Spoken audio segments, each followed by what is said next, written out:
Alea ingat betul malam itu, saat hujan deras membasahi kaca jendela kantornya. Suara rintik yang beradu dengan petir di kejauhan terasa seperti melodi yang mengiringi hatinya.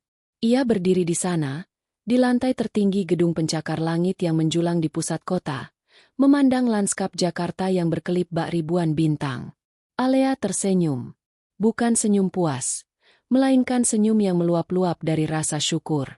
Di usia 29 tahun, ia memiliki segalanya: sebuah perusahaan periklanan digital yang ia rintis dari nol, seorang suami yang mencintai, dan sebentar lagi, sebuah kehidupan kecil yang akan menjadi pusat dunianya. Di luar ruangan, nama Alea adalah identitas yang disegani. Seorang pebisnis muda yang cerdas, strategis, dan tak kenal lelah. Tapi di dalam kantor yang sepi itu, ia hanya seorang perempuan yang lelah, merindukan pelukan hangat suaminya. Ia memegang perutnya yang membesar. 5 bulan. 5 bulan lagi Kenan akan lahir.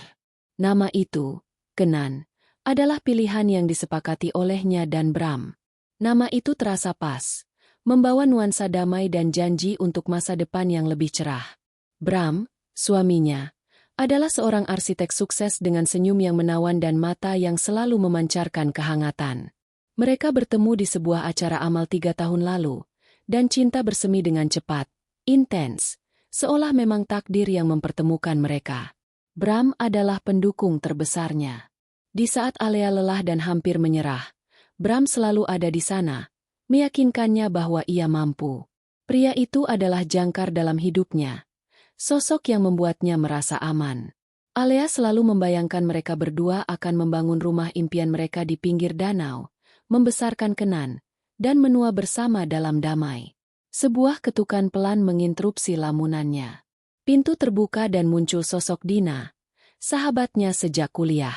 Dina adalah antitesis dari Alea, ceria, santai, dan selalu membawa tawa. Ia bekerja sebagai manajer HRD di perusahaan Alea, sebuah posisi yang Alea berikan karena kepercayaan penuh. Lembur lagi? Sapa Dina, menaruh 2 cangkir teh hangat di meja. Bram sudah telepon tadi. Dia khawatir kamu belum pulang. Alea tersenyum, kehangatan menjalari hatinya. Baru saja selesai. Tadi ada beberapa detail kampanye yang harus kurevisi. Dina duduk di sofa, menyesap tehnya. Alea, kamu harus istirahat. Jangan terlalu memaksakan diri. Ingat, ada Kenan di dalam perutmu. Perkataan Dina terdengar tulus. Alea mengangguk, merasa bersyukur memiliki sahabat seperti Dina yang selalu peduli. Dina adalah satu-satunya orang yang tahu seluk-beluk kisah hidup Alea, dari perjuangan merintis perusahaan hingga keraguan kecilnya. Mereka sudah seperti saudara. Malam itu, di antara tegukan teh dan percakapan santai, mereka mengobrol tentang masa depan. Dina dengan antusias membicarakan rencana liburan mereka setelah Alea melahirkan. Alea dengan mata berbinar menceritakan rancangan kamar bayi yang akan ia bangun. Tak ada satupun kecurigaan yang terlintas dalam benak Alea. Ia tidak tahu bahwa percakapan mereka, tawa mereka, adalah tirai yang menutupi sebuah panggung sandiwara yang telah dirancang dengan matang. Alea terlalu fokus pada cahaya di ujung terowongan, hingga ia tak menyadari jembatan di belakangnya perlahan-lahan runtuh. Seminggu kemudian, Alea terbangun di pagi hari dengan senyum. Bram sedang menyiapkan sarapan. Aroma pankek dan kopi memenuhi apartemen minimalis mereka. Bram berbalik, tersenyum hangat, dan mengecup keningnya. Pagi, calon ibu, bisiknya. Bagaimana tidurmu? Luar biasa, jawab Alea. Kenan sepertinya senang semalam. Setelah sarapan, Bram mengantarnya ke kantor. Di dalam mobil, Alea menyentuh perutnya, merenungkan betapa ajaibnya hidup ini. Ia teringat nasihat ibunya. Jika kamu memiliki cinta dan keluarga yang utuh, sisanya akan mengikuti. Alea merasa ia memiliki segalanya. Di kantor, hari-hari berlalu dengan cepat. Alea sibuk dengan kampanye besar untuk klien baru, sementara Dina dengan cekatan mengurus urusan internal. Dina selalu menawarkan diri untuk mengurus pekerjaan yang merepotkan, seperti laporan keuangan, dokumen kontrak, atau rapat dengan para investor, hal-hal yang Alea anggap terlalu membosankan dan membuang waktu. Alea percaya, Dina adalah orang yang paling bisa diandalkan. Suatu sore, saat Alea memeriksa beberapa laporan, ia menemukan ketidaksesuaian kecil dalam salah satu laporan keuangan yang dikirim Dina.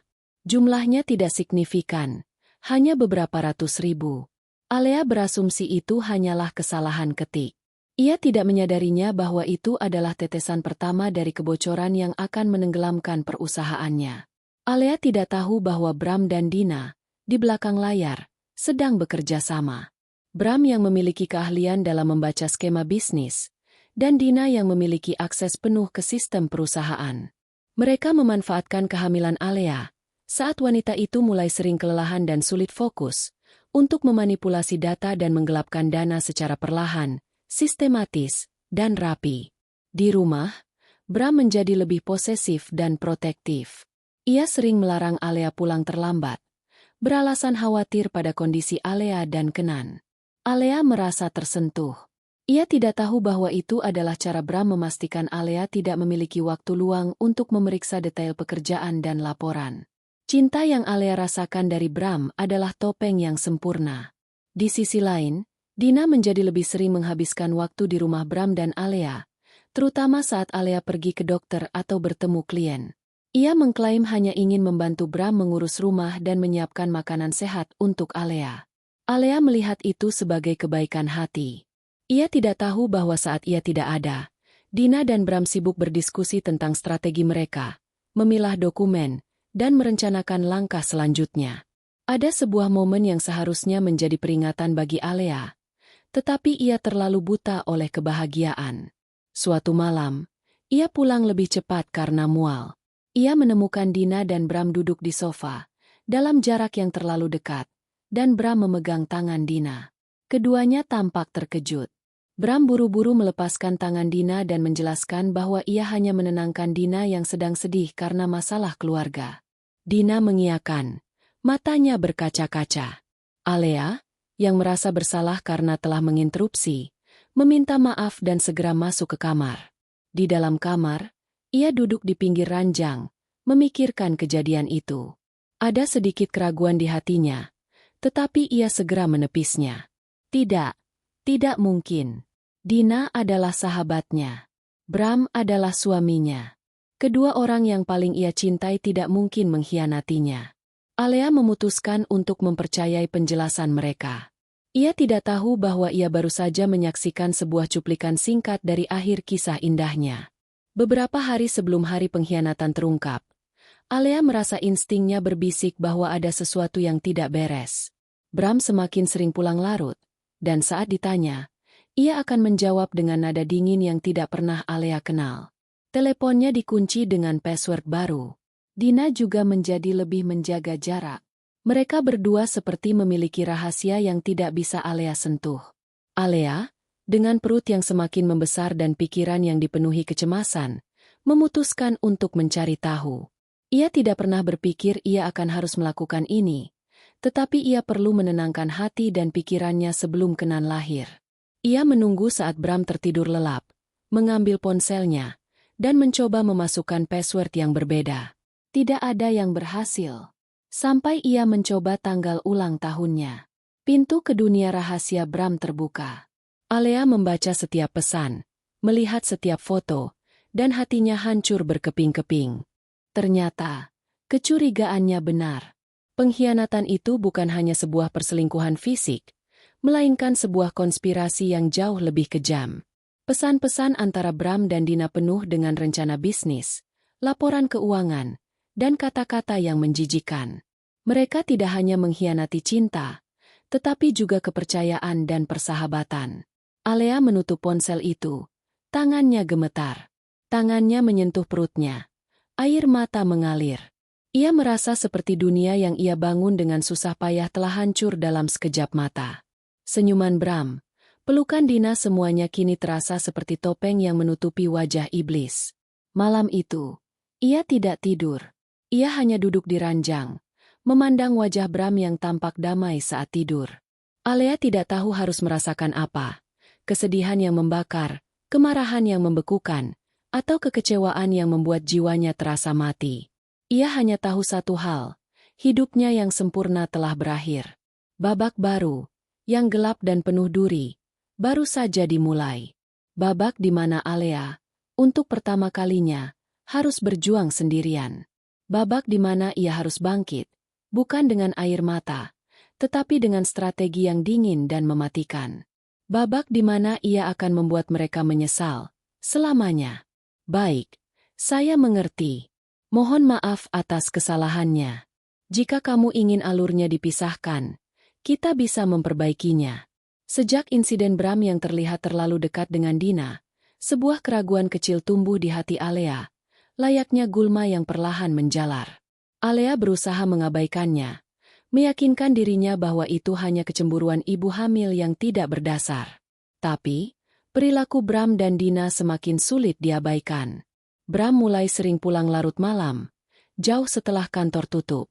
Saat Alea bertanya, ia selalu beralasan ada proyek mendadak atau rapat dengan klien dari luar kota. Penjelasan itu terasa masuk akal, tetapi ekspresi wajah Bram yang kaku dan tatapan matanya yang menghindari kontak membuat Alea merasa ada sesuatu yang disembunyikan.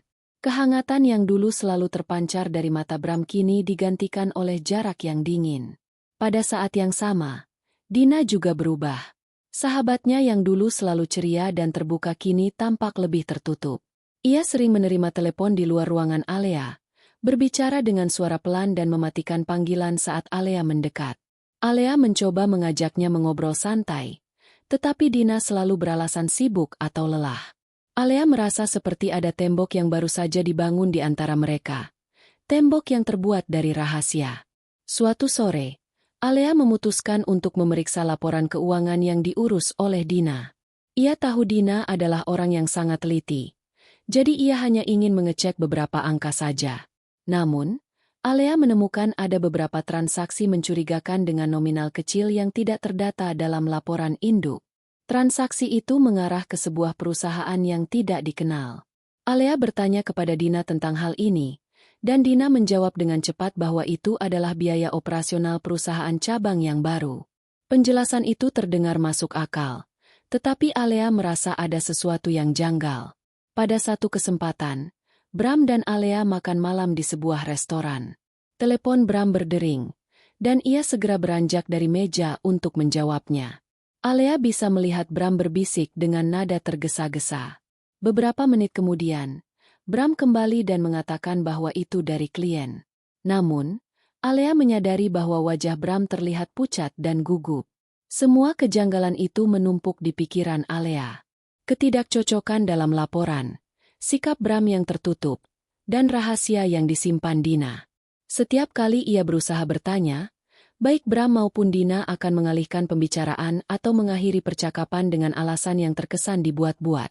Pada malam hari, saat Bram tertidur, Alea duduk di sampingnya, memandang wajah pria yang dulu sangat ia cintai. Ia mencoba menepis semua keraguan. Ia meyakinkan dirinya bahwa ia terlalu stres dengan kehamilan. Ia memaksakan dirinya untuk percaya bahwa tidak mungkin dua orang yang paling penting dalam hidupnya akan berkhianat. Namun, keraguan itu tak mau pergi. Ia tahu, jauh di dalam hatinya, ada sesuatu yang tidak beres. Perasaan itu semakin kuat ketika suatu sore ia mengunjungi kantor Bram. Ia bermaksud memberi Bram kejutan, tetapi terkejut melihat Bram tidak ada di mejanya. Asisten Bram mengatakan Bram sedang rapat dengan klien di luar. Namun, di meja Bram, Alea melihat sebuah tas perempuan yang ia kenali. Tas itu milik Dina. Alea tidak bertanya apa-apa. Ia hanya memandang tas itu, dan bisikan keraguan di hatinya berubah menjadi suara yang lantang. Alea tidak menangis. Ia hanya merasakan kehampaan yang luar biasa. Ia kembali ke mobilnya, menatap lurus ke jalan. Ia tahu, sudah saatnya ia menemukan kebenaran. Bukan lagi untuk mencari alasan untuk percaya, tetapi untuk mempersiapkan hatinya menerima kenyataan yang paling menyakitkan. Alur ini akan menjadi fondasi untuk kehancuran yang akan datang, di mana Alea akhirnya akan menemukan kebenaran yang akan merenggut segalanya darinya. Hari itu, Alea membiarkan dirinya tenggelam dalam kecurigaan. Bisikan keraguan yang semula samar kini berubah menjadi suara nyaring yang tak bisa ia abaikan. Perutnya terasa mual, bukan karena kehamilan, Tetapi karena beban pikiran yang terlalu berat, ia memutuskan untuk menginvestigasi lebih dalam, bukan untuk mencari pembenaran, melainkan untuk mengakhiri kegelisahan yang menggerogoti jiwanya. Alea tahu, kebenaran, seburuk apapun itu, lebih baik daripada hidup dalam ketidakpastian. Ia mulai dari yang paling jelas, laporan keuangan. Alea menghabiskan malam-malam tanpa tidur di kantor, memeriksa setiap data, membandingkan setiap angka, dan melacak setiap transaksi. Ia menemukan ada pola yang aneh. Dana perusahaan dialihkan ke rekening sebuah perusahaan fiktif yang baru didirikan, tanpa sepengetahuannya. Perusahaan itu terdaftar atas nama seorang direktur yang ia kenal, tetapi tanda tangannya dipalsukan. Alea merinding. Ada sesuatu yang jauh lebih besar dan lebih kejam dari sekadar perselingkuhan. Ini adalah konspirasi yang terencana. Kemudian, ia memutuskan untuk mencari bukti di tempat yang paling tidak ia duga, ponsel Bram. Ia menunggu Bram terlelap lelah, kemudian perlahan, dengan tangan gemetar, mengambil ponselnya. Alea mencoba berbagai kata sandi tanggal lahir, ulang tahun pernikahan, dan kombinasi angka lainnya tetapi tidak ada yang berhasil. Sampai akhirnya, ia mencoba tanggal lahir Dina. Dan pintu neraka pun terbuka.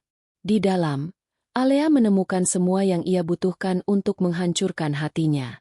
Percakapan mereka tidak hanya dipenuhi kata-kata mesra, tetapi juga rencana-rencana licik.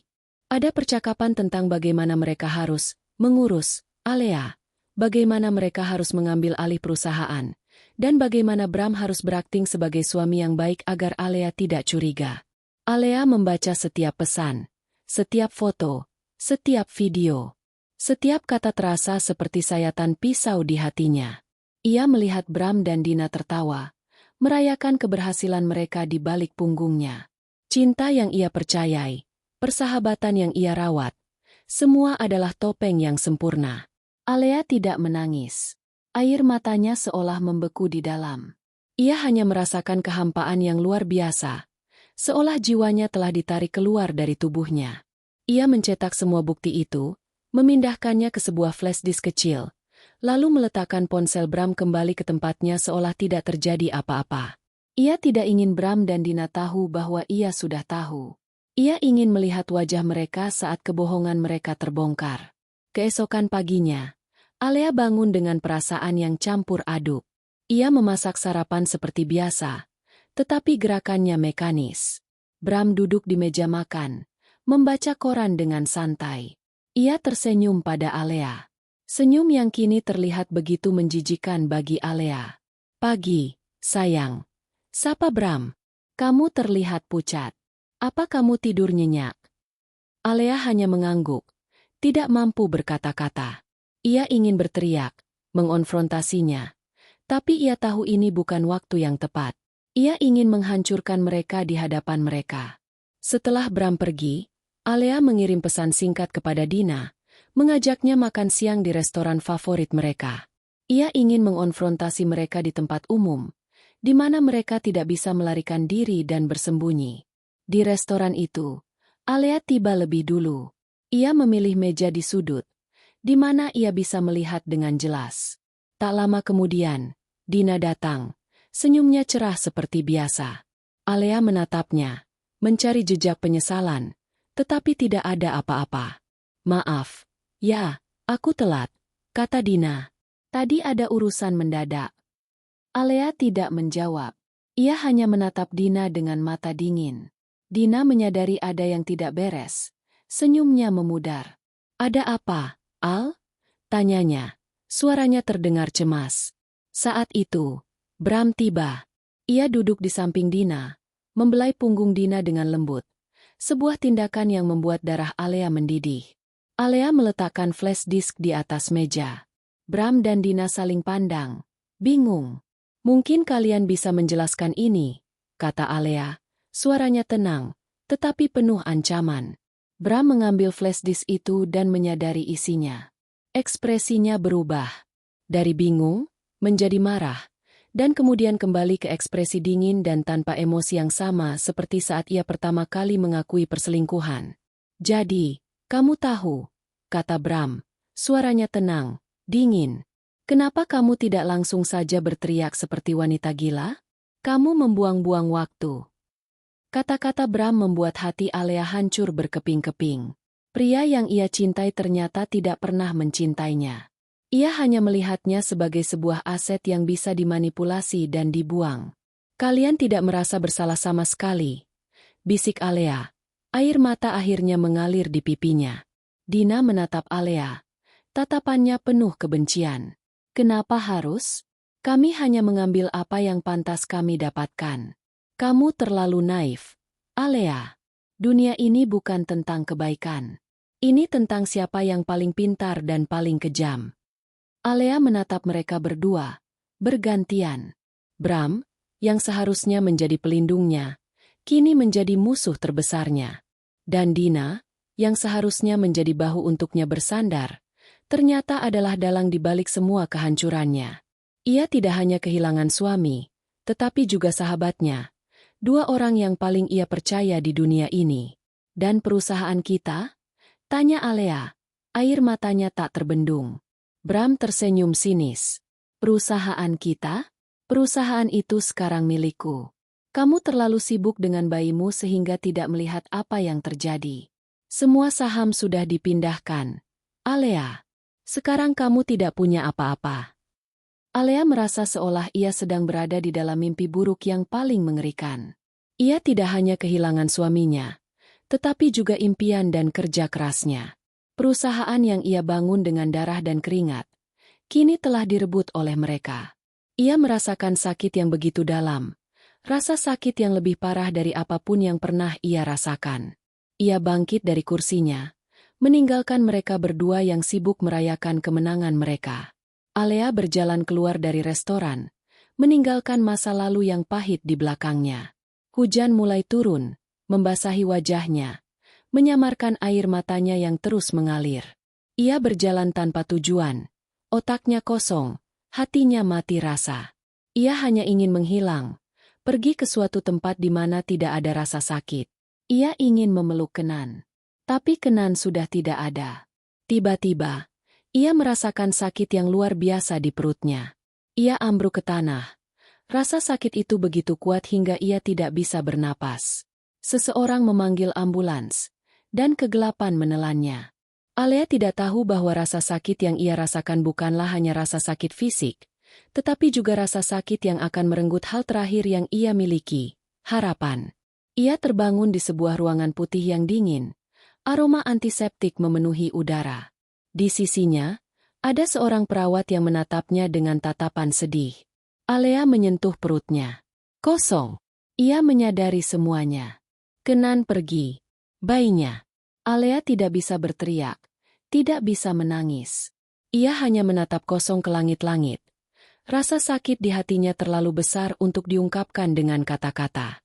Ia telah kehilangan segalanya. Suami, sahabat, perusahaan, dan yang paling penting, Kenan. Ia sendirian, hancur, dan tidak berdaya.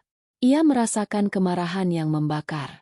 Api dendam yang akan membuatnya bangkit, membalaskan semua rasa sakit yang mereka berikan. Alea membuka matanya, dan hanya ada putih.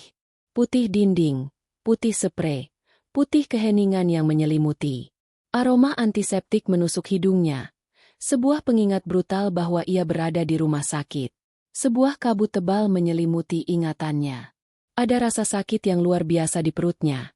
Rasa sakit yang tidak lagi datang dalam gelombang, melainkan menetap, sebuah kekosongan yang membekukan. Ia mencoba mengingat. Restoran, Bram, Dina, hujan. Lalu, rasa sakit yang melilit, kegelapan, dan sekarang, ini. Alea menyentuh perutnya, yang kini terasa begitu datar, begitu kosong. Tidak ada lagi guncangan lembut. Tidak ada lagi kehidupan yang ia rasakan selama ini. Ketakutan yang dingin merayap, melumpuhkan seluruh tubuhnya. Seorang perawat masuk. Wajahnya menunjukkan ekspresi iba yang Alea tidak butuhkan. Kamu sudah sadar, bisiknya pelan. Syukurlah. Alea menatapnya. Matanya kosong. Kenan? Bisiknya. Suaranya serak. Di mana Kenan? Perawat itu menghela napas, menundukkan kepalanya. Kami sudah berusaha semaksimal mungkin, Ibu. Kondisi ibu yang sangat stres dan kelelahan menyebabkan kelahiran prematur. Bayinya tidak bisa bertahan.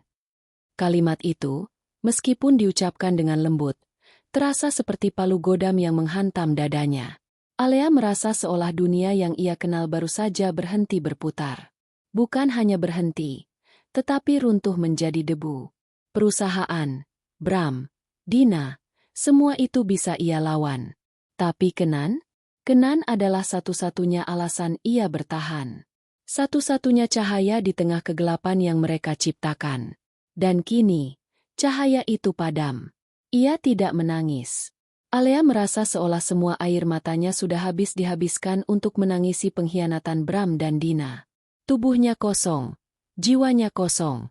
Ia hanya menatap langit-langit, membiarkan rasa sakit itu mencabik-cabik dirinya. Beberapa jam kemudian, Bram datang. Alea menatapnya, mencari jejak kesedihan di matanya, tetapi tidak ada. Tidak ada air mata, tidak ada penyesalan. Bram hanya berdiri di ambang pintu, tampak lelah, seolah datang ke rumah sakit adalah beban yang sangat besar baginya. Dokter bilang kamu baik-baik saja. Katanya, suaranya datar. Aku datang untuk memberikan ini. Ia meletakkan setumpuk dokumen di meja samping ranjang. Alea tidak perlu melihatnya untuk tahu apa itu. Dokumen perceraian. Alea mengambil pena yang juga diletakkan di sana. Tangannya tidak gemetar. Ia membaca sekilas, dan di sana tertulis bahwa Bram mengambil alih seluruh aset perusahaan dan properti, meninggalkan Alea tanpa apa-apa. Ia tidak peduli. Harta tidak lagi berarti apa-apa. Alea menandatangani dokumen itu tanpa ragu, tanpa menatap wajah Bram. Ia hanya ingin pria itu pergi. Setelah selesai, ia menyerahkan dokumen itu kembali. Bram mengambilnya. Lalu tanpa berkata apa-apa lagi, ia pergi, menghilang dari hidupnya seolah ia tidak pernah ada. Alea sendirian. Hancur. Sepenuhnya tak berdaya. Ia menghabiskan 3 hari berikutnya di rumah sakit, dalam keheningan total. Ia menolak makan, menolak berbicara. Ia hanya menatap keluar jendela, memandang awan yang bergerak di langit biru, seolah mencari-cari wajah kecil Kenan di sana. Setiap tarikan napas terasa seperti siksaan. Ia tidak hanya kehilangan bayinya, ia juga kehilangan harapan untuk masa depan.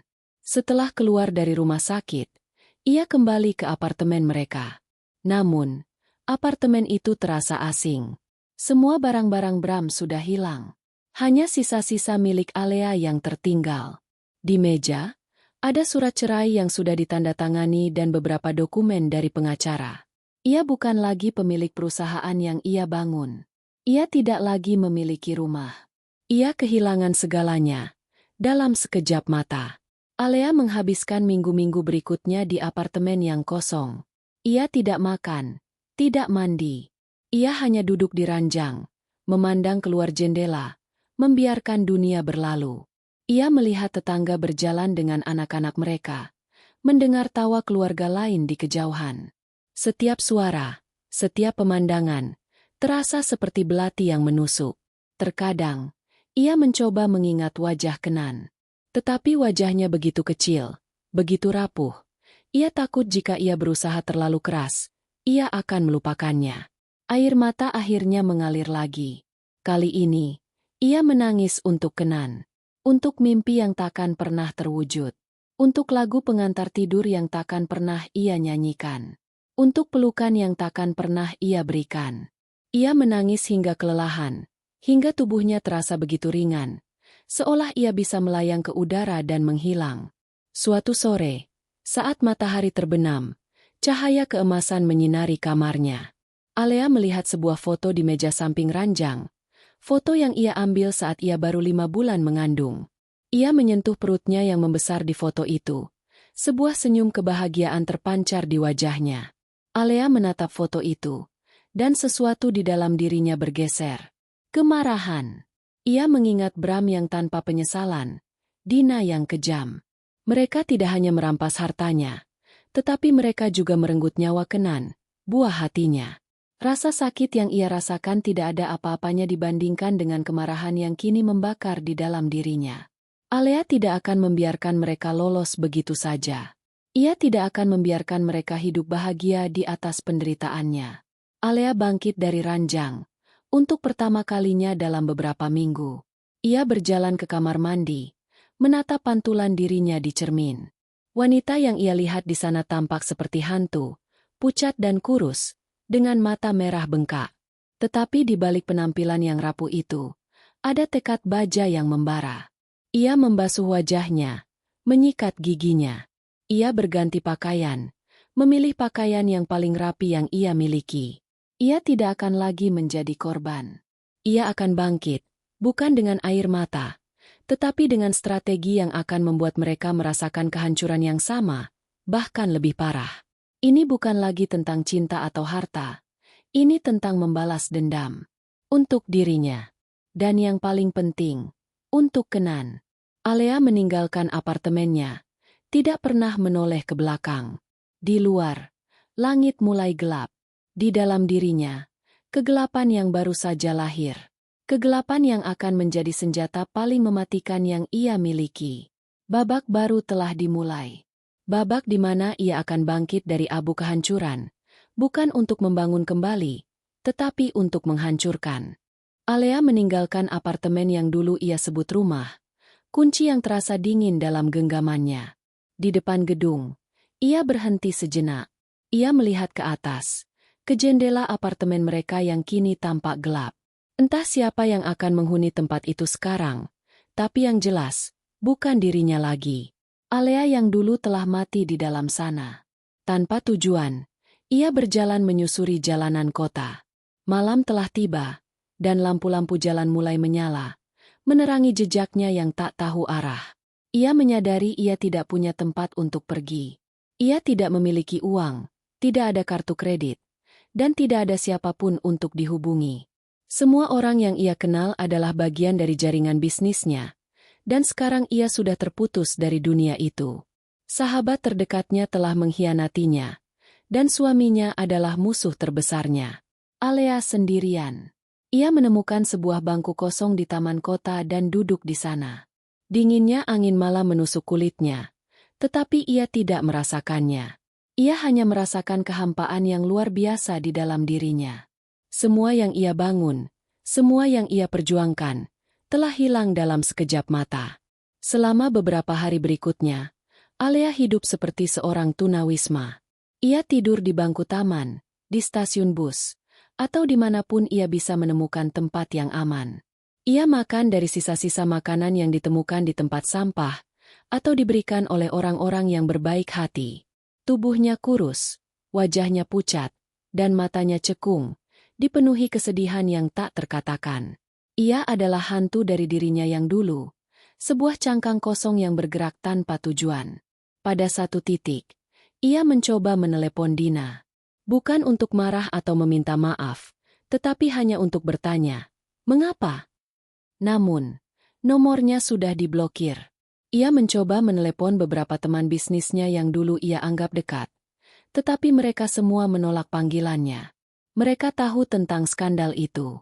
Nama Alea telah tercoreng, dan tidak ada yang ingin berurusan dengannya. Ia benar-benar sendirian. Di tengah-tengah kehampaan itu, satu-satunya hal yang membuatnya terus berjalan adalah foto Kenan di ponselnya. Foto yang diambilnya beberapa saat setelah Kenan lahir. Wajahnya yang kecil dan rapuh. Alea akan menatap foto itu selama berjam-jam, membayangkan bagaimana jika Kenan masih hidup, bagaimana jika mereka bisa membangun kehidupan baru bersama. Tetapi setiap kali ia memikirkan itu, rasa sakitnya kembali, begitu kuat hingga ia hampir tidak bisa bernapas. Suatu malam, saat ia berjalan di dekat sebuah gang sempit, ia melihat refleksi dirinya di kaca sebuah etalase toko yang sudah tutup. Ia tidak mengenali wanita itu. Rambutnya berantakan, pakaiannya kotor dan lusuh, dan matanya kosong.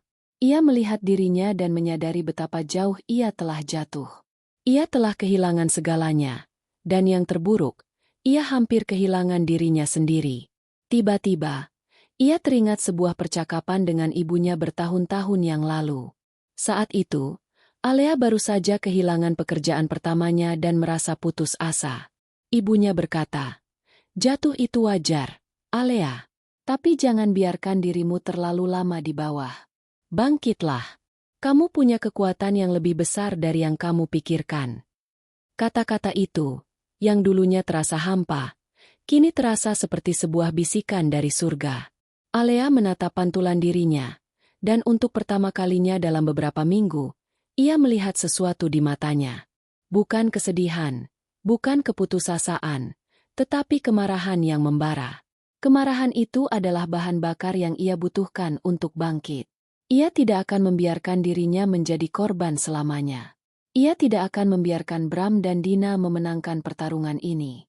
Mereka mungkin telah merampas segalanya, tetapi mereka tidak bisa mengambil nyawanya. Dan mereka tidak bisa mengambil kenan dari ingatannya. Alea berjalan menuju stasiun terdekat, dan di sana, ia menemukan sebuah toilet umum.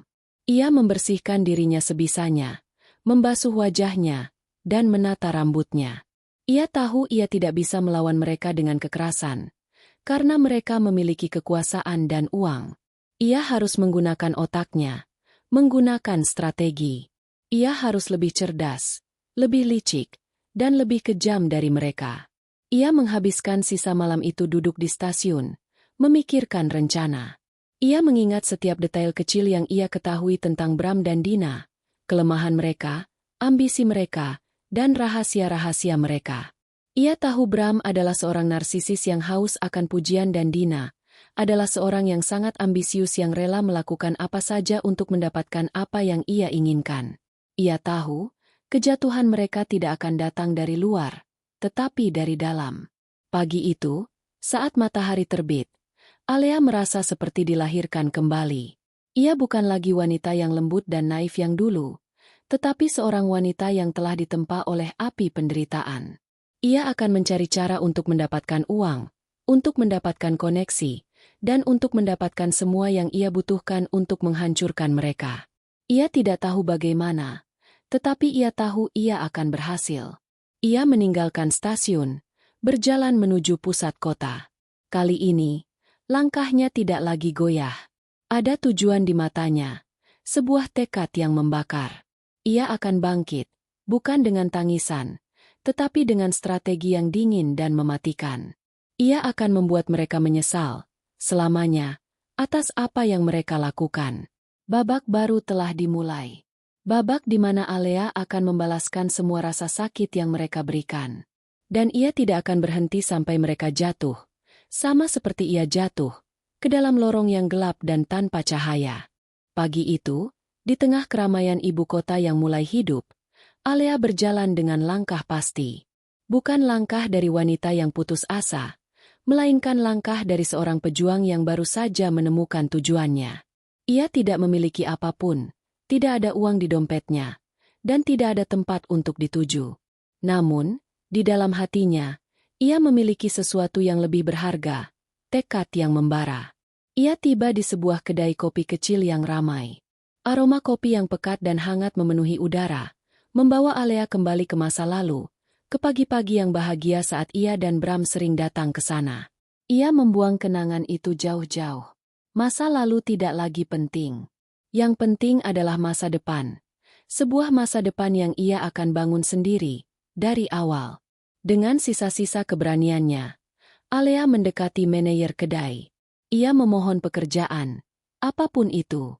Manajer itu, seorang pria parubaya yang ramah, melihat kelelahan di mata Alea, tetapi juga melihat api yang membara di baliknya. Ia memberinya kesempatan. Alea mulai bekerja sebagai pencuci piring, membersihkan meja, dan melakukan pekerjaan kasar lainnya. Itu adalah pekerjaan yang jauh dari kehidupan yang ia kenal, tetapi ia melakukannya tanpa keluhan. Ia belajar untuk merendahkan egonya, untuk bekerja keras dengan tangannya sendiri. Hari-hari berubah menjadi minggu, dan minggu berubah menjadi bulan. Alea bekerja dari pagi hingga larut malam. Ia menyimpan setiap uang yang ia dapatkan. Tidak ada yang ia belanjakan untuk hal-hal yang tidak penting. Ia makan di kedai kopi, dan tidur di sebuah kamar kos kecil yang ia sewa. Setiap malam, ia akan menatap layar ponselnya, memandang foto Kenan. Ia tidak lagi menangis. Ia hanya menatap foto itu, dan api di dalam dirinya semakin membakar. Suatu hari, saat Alea sedang membersihkan meja, ia mendengar percakapan beberapa pelanggan. Mereka membicarakan tentang sebuah perusahaan periklanan digital yang sedang naik daun, sebuah perusahaan yang dipimpin oleh Bram. Mereka memuji kecerdasan dan visi bisnisnya, tidak tahu bahwa semua itu adalah hasil dari kerja keras Alea yang telah mereka curi. Alea mendengarkan, dan hatinya terasa dingin. Mereka hidup dalam kebahagiaan, di atas kehancuran yang mereka ciptakan. Ia tidak akan membiarkan itu.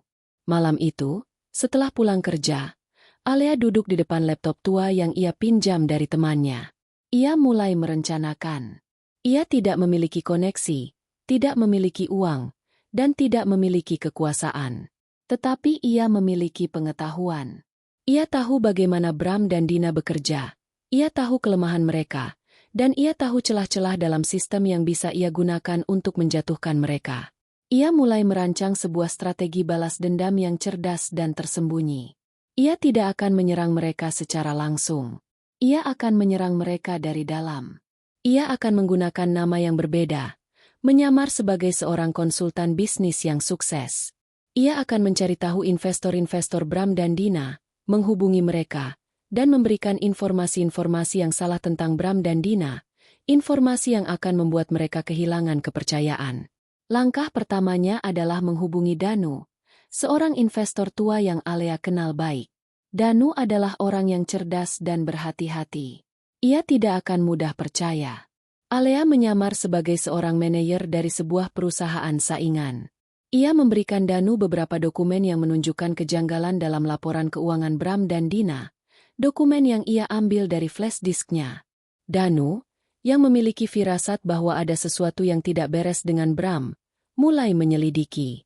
Alea memberikan lebih banyak informasi kepadanya, dan perlahan, Danu mulai percaya. Ia tidak tahu bahwa ia sedang berbicara dengan Alea, tetapi ia tahu bahwa informasi yang ia terima sangat berharga. Alea juga mulai menyebar rumor di antara para pebisnis. Ia menggunakan media sosial, forum-forum bisnis, dan berbagai saluran lainnya untuk menyebarkan berita tentang Bram dan Dina. Ia tidak menyebut nama mereka, tetapi ia memberikan detail yang cukup untuk membuat para pebisnis lain mulai curiga. Sementara itu, Bram dan Dina hidup dalam kemewahan. Mereka membeli mobil-mobil mewah, rumah besar, dan sering berpesta dengan teman-teman bisnis mereka. Mereka terlihat bahagia, tetapi di balik senyum itu, ada rasa ketakutan yang tersembunyi. Mereka tahu bahwa mereka membangun kerajaan mereka di atas pasir, dan itu bisa runtuh kapan saja. Dina mulai merasa tidak tenang. Ia menyadari ada beberapa klien yang membatalkan kontrak, dan beberapa investor yang menarik dana mereka. Ia bertanya kepada Bram, tetapi Bram meyakinkannya bahwa itu hanyalah bagian dari bisnis. Dina tidak percaya. Ia tahu, ada seseorang di luar sana yang mencoba menjatuhkan mereka. Suatu malam, saat Alea sedang melayani pelanggan di kedai kopi, ia melihat Bram dan Dina masuk. Mereka terlihat berantakan, saling berdebat. Bram terlihat stres, dan Dina tampak khawatir. Mereka duduk di sebuah sudut, berbisik-bisik, tidak menyadari bahwa wanita yang mereka hancurkan sedang berdiri di dekat mereka. Alea menatap mereka, dan untuk pertama kalinya, ia melihat ketakutan di mata mereka. Ia merasa puas. Ini baru permulaan. Alea terus menjalankan rencananya, selangkah demi selangkah. Ia berhasil menghubungi beberapa investor lain, menyebarkan keraguan dan ketidakpercayaan. Ia juga menyebarkan rumor tentang hubungan Bram dan Dina yang sedang tidak baik. Ia tahu, jika mereka bertengkar, mereka akan saling menjatuhkan satu sama lain, dan itu akan menjadi kesempatan emasnya. Alea tidak akan berhenti. Ia akan terus berjuang, bukan lagi untuk hidupnya sendiri, tetapi untuk Kenan.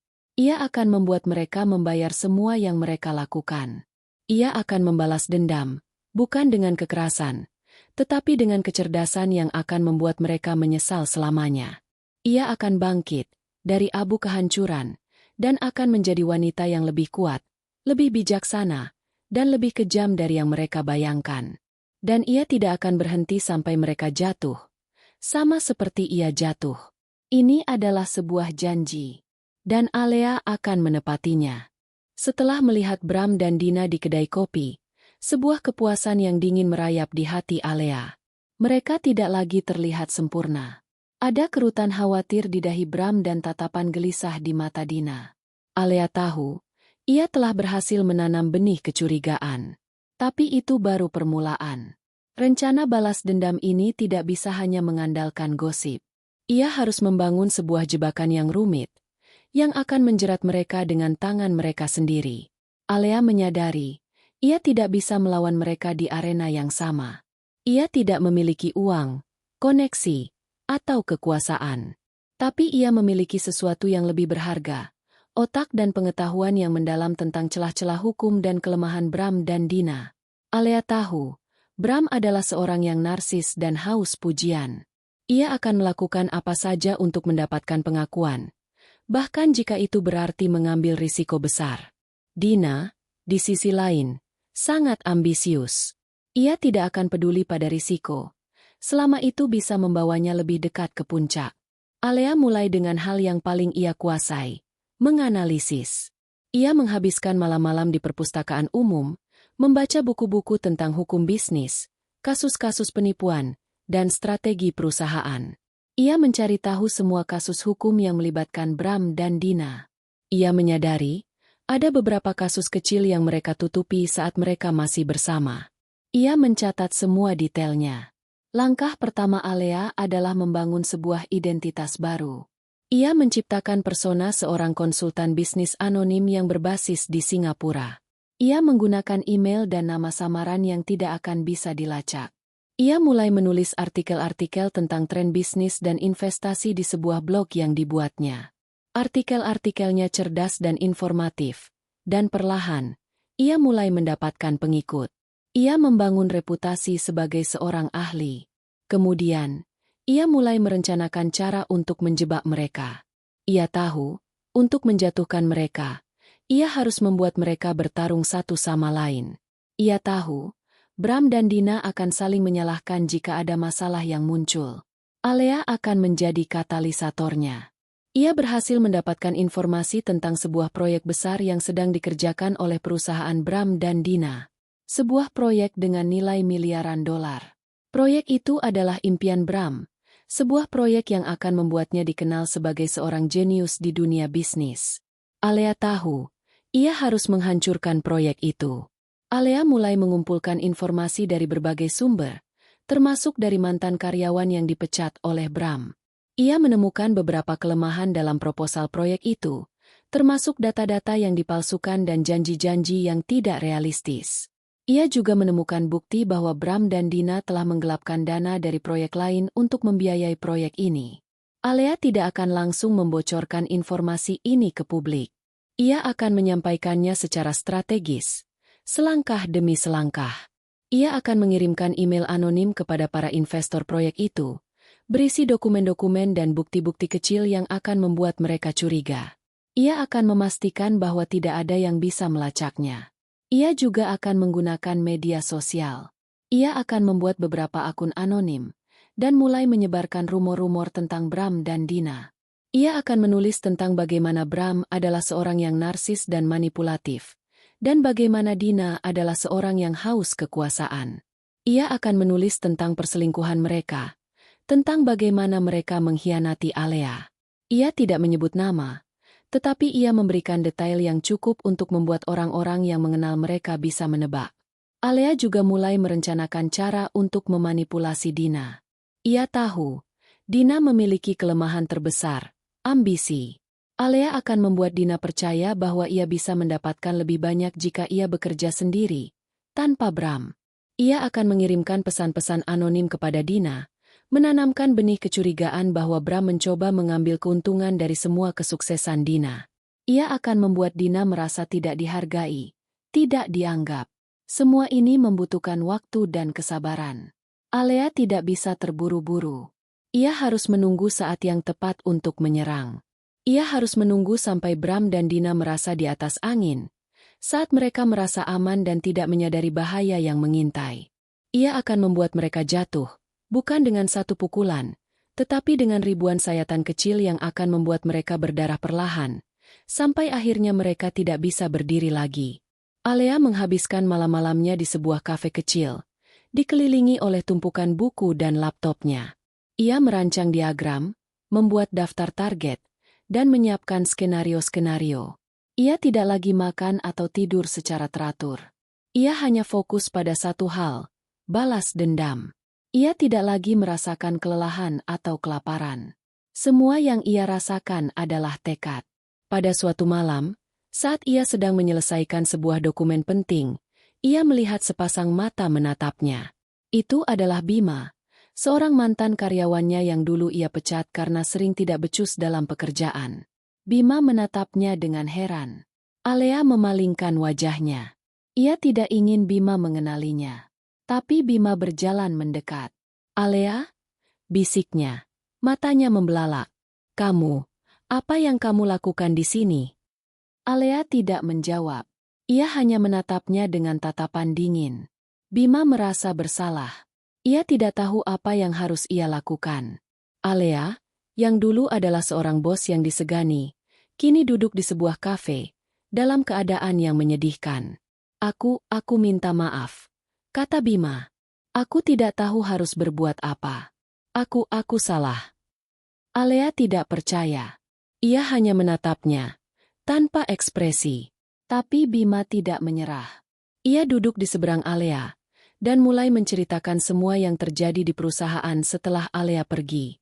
Ia bercerita tentang bagaimana Bram dan Dina membuat semua orang menderita, bagaimana mereka memanipulasi karyawan, dan bagaimana mereka mencuri ide-ide Alea. Alea mendengarkan, dan ia menyadari, Bima bisa menjadi sekutunya. "Aku bisa membantumu," kata Bima. "Aku punya beberapa informasi penting yang bisa kamu gunakan.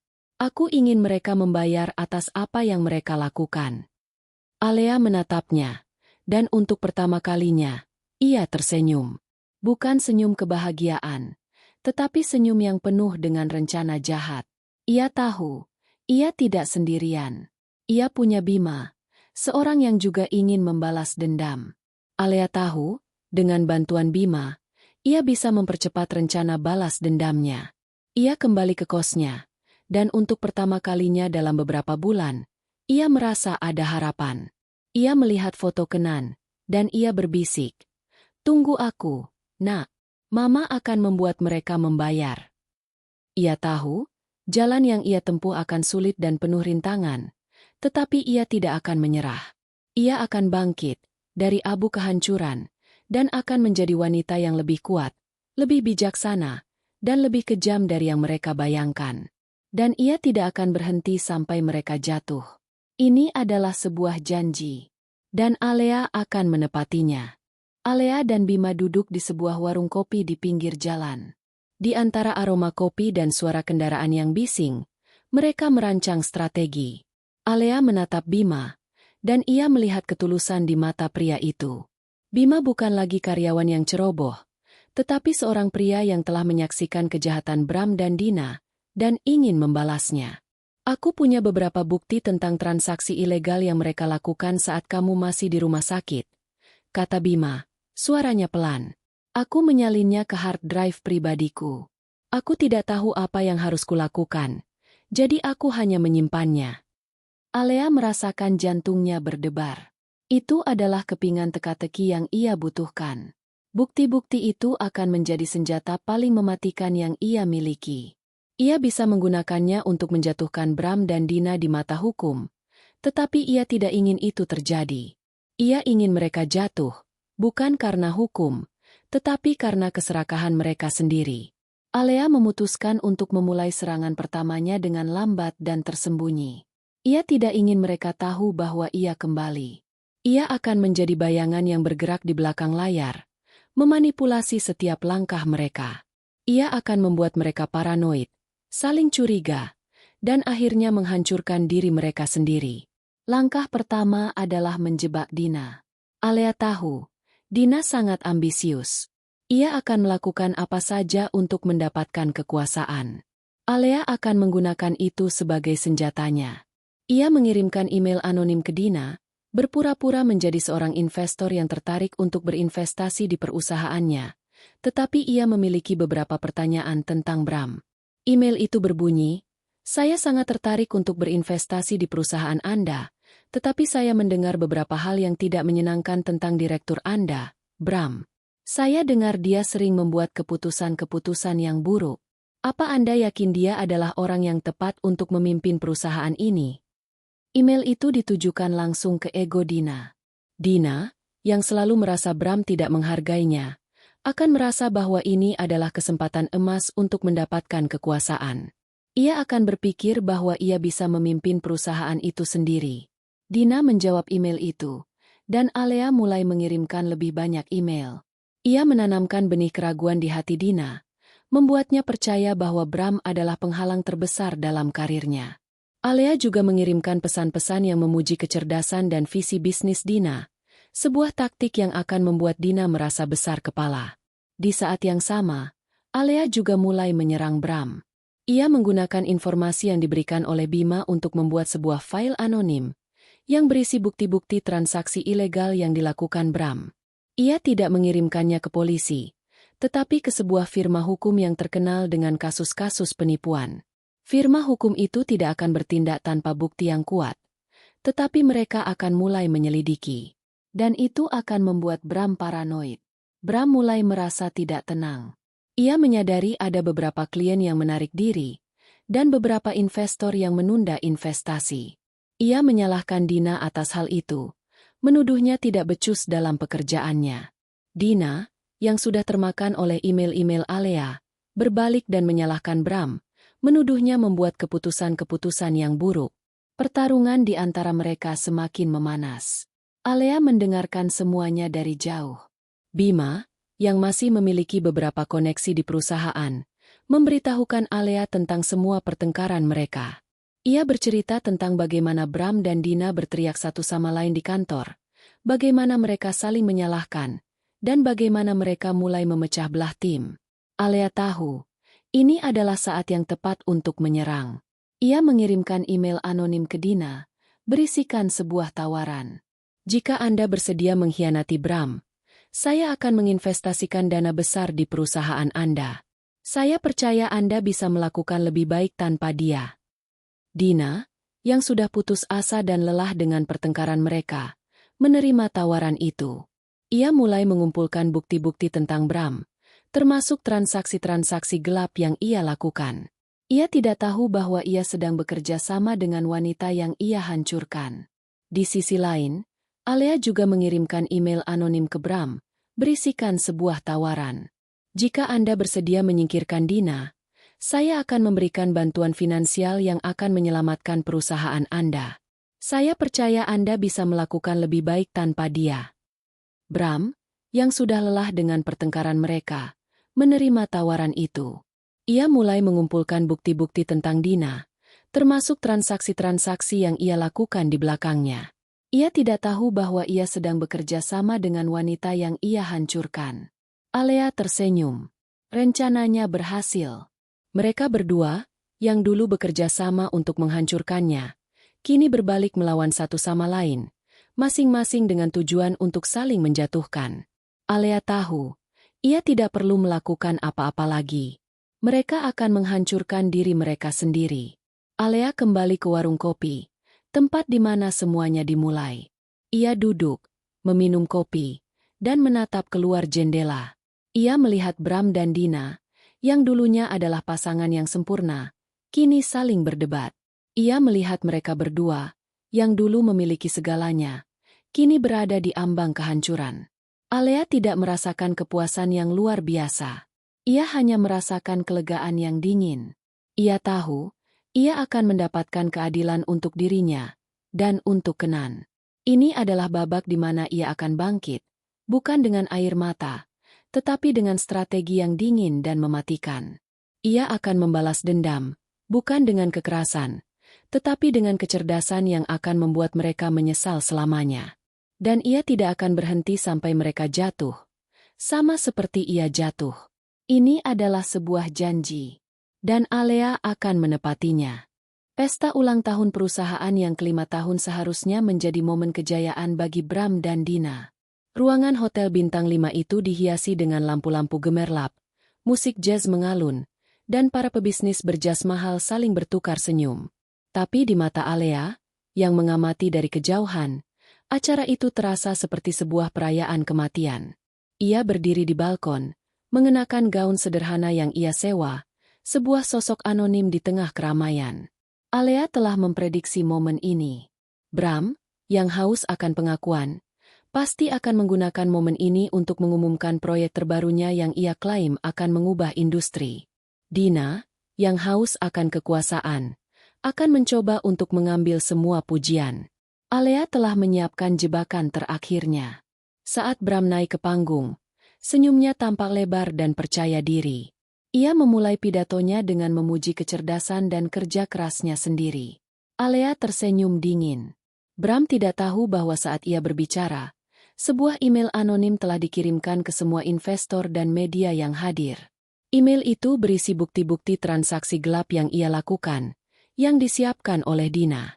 Di saat yang sama, sebuah email lain yang berisi bukti-bukti kejahatan Dina telah dikirimkan ke Bram, yang ia simpan di tabletnya. Bram mengumumkan proyek besar, sebuah proyek yang ia klaim akan membawa keuntungan miliaran dolar. Para investor mulai bertepuk tangan. Namun, seorang investor yang telah menerima email dari Alea, berdiri. Tuan Bram, saya menerima beberapa dokumen yang menunjukkan adanya kejanggalan dalam proyek ini. Bisakah Anda menjelaskannya? Tanyanya. Suaranya tajam, senyum Bram pudar. Ia menatapnya. Bingung. Ia mencoba mencari alasan, tetapi sebuah pertanyaan lain datang dari seorang jurnalis yang juga menerima email itu. Apa benar Anda menggelapkan dana dari proyek lain untuk membiayai proyek ini, Tuan Bram? Kerumunan mulai berbisik. Bram menatap Dina dengan marah. Ia menuduhnya telah membocorkan informasi itu. Dina, yang juga sudah menerima email anonim dari Alea, balik menuduhnya. Apa maksudmu, Bram? Kamu sendiri yang melakukan itu. Dan apa ini? Tanya Dina, menunjukkan sebuah pesan di ponselnya, yang ia terima dari Alea, tentang rencana Bram untuk menyingkirkannya. Kamu mencoba menjatuhkanku. Pertengkaran itu meledak di panggung, di depan mata semua orang. Bram dan Dina saling berteriak, menuduh, dan mengungkapkan semua rahasia gelap mereka. Mereka lupa bahwa mereka berada di depan publik. Mereka hanya fokus pada satu sama lain, mencoba untuk saling menjatuhkan. Kamu adalah parasit, Dina, teriak Bram. Kamu tidak pernah melakukan apa-apa selain mencuri ide orang lain. Dan kamu adalah penipu, Bram, balas Dina. Kamu tidak akan pernah berhasil tanpa mencuri dari wanita yang kamu hancurkan. Semua orang terkejut. Mereka berdua, yang dulu terlihat seperti pasangan yang sempurna, kini saling menghancurkan diri mereka sendiri. Para jurnalis sibuk merekam semua yang terjadi. Para investor tampak marah, dan para pebisnis mulai menjauh dari mereka. Alea hanya mengamati dari jauh. Sebuah senyum kemenangan terukir di bibirnya. Kejatuhan mereka terjadi dengan cepat. Keesokan harinya, berita tentang skandal itu tersebar di mana-mana. Perusahaan mereka mengalami kehancuran. Saham-saham jatuh, klien-klien menarik diri, dan para investor menuntut ganti rugi. Bram dan Dina saling menuduh, dan akhirnya mereka ditangkap oleh polisi. Mereka dijerat dengan berbagai kasus penipuan, penggelapan dana, dan pemalsuan dokumen. Alea duduk di sebuah kafe, memandang berita di laptopnya. Ia melihat foto Bram dan Dina yang dibawa oleh polisi. Mereka berdua terlihat kusut, wajah mereka pucat, dan mata mereka penuh ketakutan. Mereka telah kehilangan segalanya, bahkan kebebasan mereka. Alea tidak merasakan kepuasan yang luar biasa. Ia hanya merasakan kelegaan. Dendamnya telah terlaksana. Ia tidak harus melakukan apa-apa lagi. Mereka telah menghancurkan diri mereka sendiri. Alea tahu, keadilan telah ditegakkan. Sore itu, Alea pergi ke makam Kenan. Ia menaruh bunga di atas makam kecil itu, dan berbisik, "Kita berhasil, Nak. Mereka membayar atas apa yang mereka lakukan." Ia tidak lagi merasakan kepedihan yang menusuk, tetapi sebuah ketenangan yang mendalam. Ia tahu, Kenan akan bangga padanya. Malam itu, ia kembali ke kosnya. Ia duduk di depan laptopnya, dan ia memutar foto Kenan. Ia tidak lagi melihat foto itu dengan kesedihan, tetapi dengan kebahagiaan. Kenan telah menjadi alasan ia bangkit, dan ia telah berhasil. Alea menyadari, balas dendam bukanlah akhir dari segalanya. Balas dendam hanyalah sebuah jembatan yang akan membawanya ke kehidupan yang baru. Sebuah kehidupan yang ia akan bangun sendiri, dengan tangannya sendiri. Dan ia tahu, ia akan berhasil. Ia tidak lagi takut, tidak lagi ragu. Ia adalah wanita yang telah ditempa oleh api penderitaan. Seorang pejuang yang telah memenangkan perang terberat dalam hidupnya. Dan ia tidak akan berhenti sampai ia berhasil. 1 tahun telah berlalu sejak kehancuran Bram dan Dina. Nama mereka kini hanya menjadi catatan kaki dalam berita kriminal dan gosip bisnis. Mereka meringkuk di balik jeruji besi, membayar harga atas kejahatan yang mereka lakukan. Alea tidak lagi mengikuti kabar mereka. Mereka sudah tidak penting. Alea kini berdiri di depan sebuah gedung baru, sebuah gedung yang ia beli dengan sisa-sisa harta yang berhasil ia kumpulkan dari sisa-sisa kehancuran Bram dan Dina, ditambah bantuan dari Bima yang setia. Gedung itu akan menjadi kantor pusat dari perusahaan barunya, sebuah perusahaan yang ia beri nama Kenan S Legacy. Sebuah nama yang tidak hanya mewakili sebuah bisnis, tetapi juga sebuah janji dan pengingat. Alea, yang dulu pernah menjadi seorang wanita yang penuh dengan kesedihan dan dendam, kini terlihat berbeda. Matanya tidak lagi kosong. Ia tidak lagi hidup dalam bayangan masa lalu. Ia telah membangun kembali hidupnya dari nol. Ia tidak hanya membangun kembali perusahaan, tetapi juga dirinya sendiri. Perusahaannya, Kenan S Legacy, bukanlah perusahaan periklanan digital biasa. Itu adalah sebuah perusahaan yang berfokus pada etika bisnis dan transparansi. Alea mempekerjakan karyawan-karyawan yang jujur dan berdedikasi. Ia tidak lagi peduli pada uang dan kekuasaan. Ia hanya peduli pada satu hal, membangun sebuah perusahaan yang bisa menjadi warisan bagi Kenan, sebuah perusahaan yang bisa membuat putranya bangga. Suatu sore, saat ia sedang bekerja, pintu kantornya terbuka. Bima masuk, wajahnya tersenyum.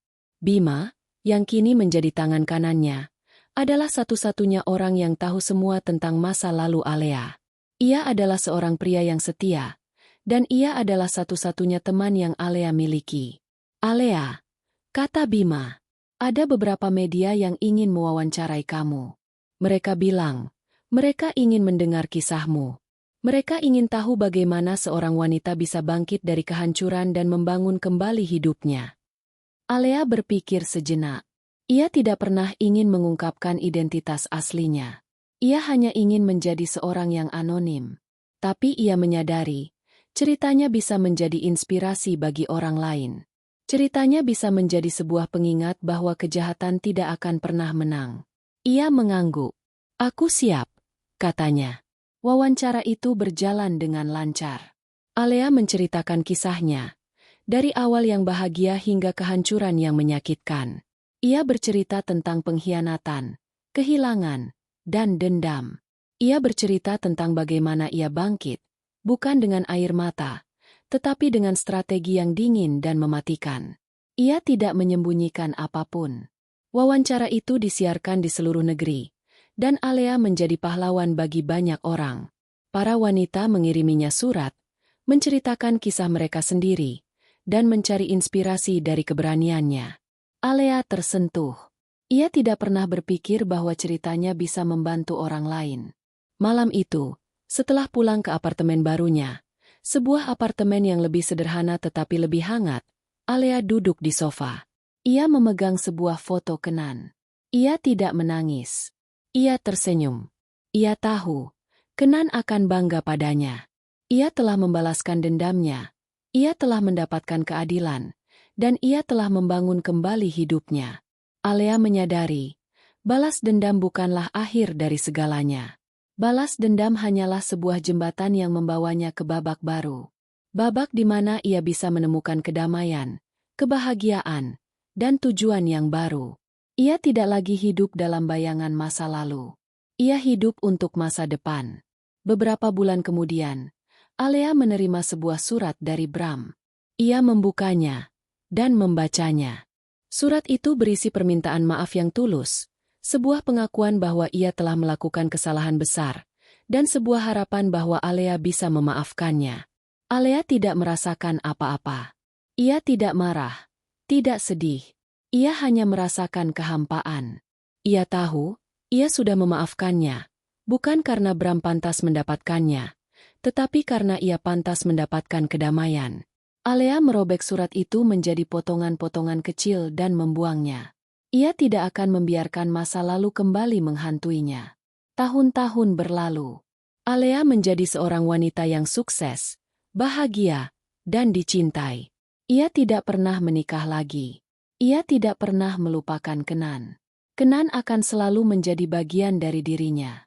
Kenan adalah sebuah pengingat bahwa di balik kegelapan yang paling dalam, masih ada cahaya yang bisa kita temukan. Suatu hari, saat Alea sedang berjalan-jalan di taman, ia melihat seorang wanita hamil.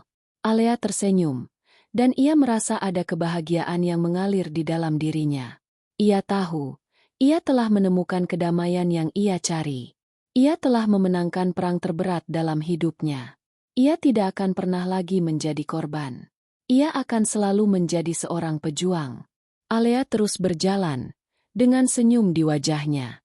Ia tahu, hidup akan selalu penuh dengan tantangan, tetapi ia tidak akan takut. Ia telah melalui yang terburuk, dan ia telah berhasil. Ia akan terus berjalan, menuju fajar yang baru, menuju babak baru dalam hidupnya. Dan ia tahu, Kenan akan selalu bersamanya.